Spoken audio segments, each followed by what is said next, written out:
Okay, so on a map, it just looks like a thin little stretch of water. But this is the Strait of Hormuz, and it just might be the most important and most dangerous waterway on the entire planet. This one number really says it all, 20%.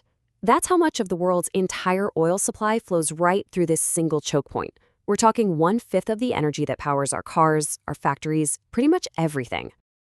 For decades, the idea of shutting down the strait was, well, it was a threat, a big move in a global chess game between nations.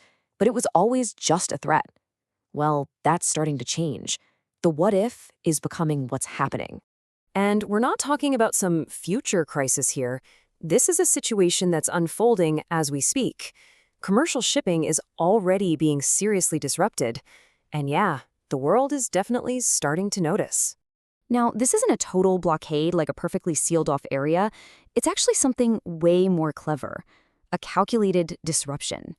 See, by just attacking a few ships, traffic has basically collapsed.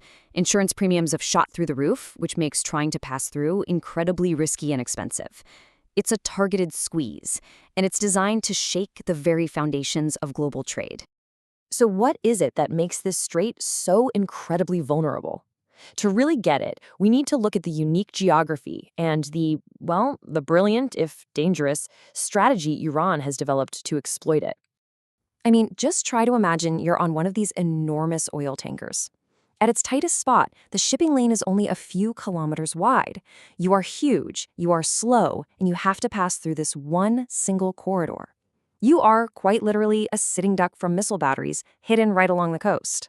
And this really gets to the core of Iran's strategy. See, they know they can't win a conventional fleet-on-fleet naval battle against a superpower like the US, so they don't even bother trying. Instead, they've perfected a whole different kind of warfare. It's an asymmetric strategy, perfectly designed to use the geography of the strait against an enemy. It's basically a modern-day David versus Goliath playbook for fighting at sea. The goal here isn't to sink an aircraft carrier. The real goal is to make the entire strait so dangerous that no commercial company in their right mind would risk sending their ships and their crews through it. They can use swarms of small boats, drop mines, fire missiles from hidden coastal spots.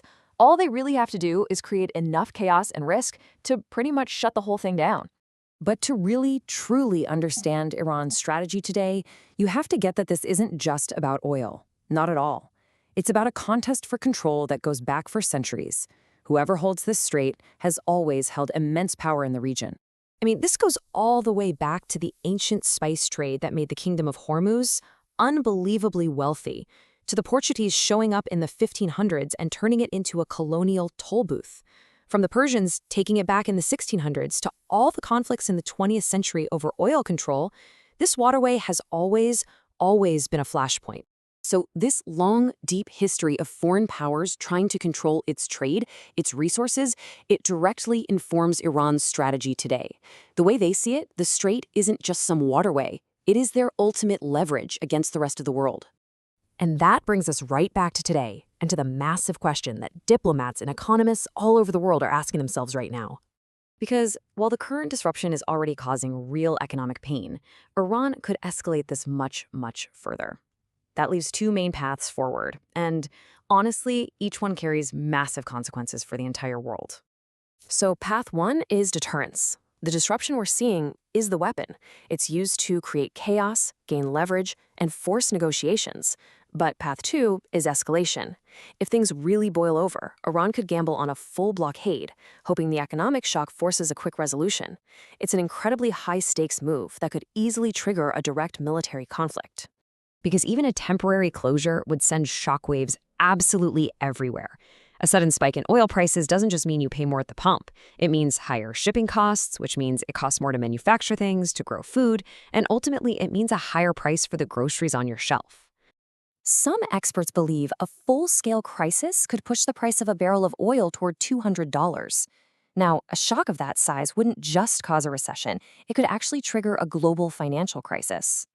So ultimately, the events unfolding in this narrow strip of water have a direct and potentially very, very costly impact on all of us. The decisions made in the coming weeks will determine not just the flow of oil, but the stability of the entire global economy. Which leads us with one final, crucial question. What price is the world willing to pay to keep it open?